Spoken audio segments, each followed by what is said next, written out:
আসসালামু আলাইকুম। সাদিক দেখছেন, এর একটা ঠান্ডা সৌদি আরবের 3 টাকা নেয়, যার মূল্য বাংলাদেশে 100 টাকা।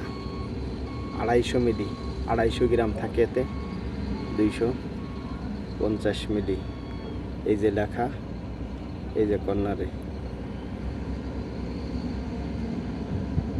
250 মিলি ঠান্ডা সৌদি আরবের 3 রিয়াল দাম, বাংলার পড়ে 100 টাকা। এই প্রতিদিন এই গরমে একটা দুটো না খালেই ভালোই লাগে না, আর টক টক লাগে। গরমের সময় খুবই মুহিরুচি আসে।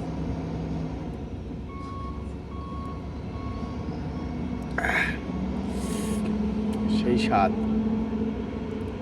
কঠিন স্বাদ বাংলাদেশের মানুষ খেতে পারবে? 100 টাকা দিয়ে কিনে খাবে বাংলাদেশের কোনো লোক? এটা সৌদি আরব প্রবাস।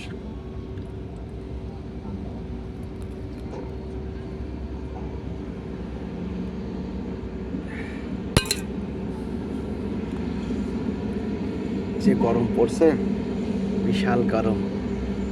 গরমে মানুষ পাগল হয়ে যাচ্ছে। আজকে সকালবেলায় 33-34 ডিগ্রি রোদ, প্রচুর গরম,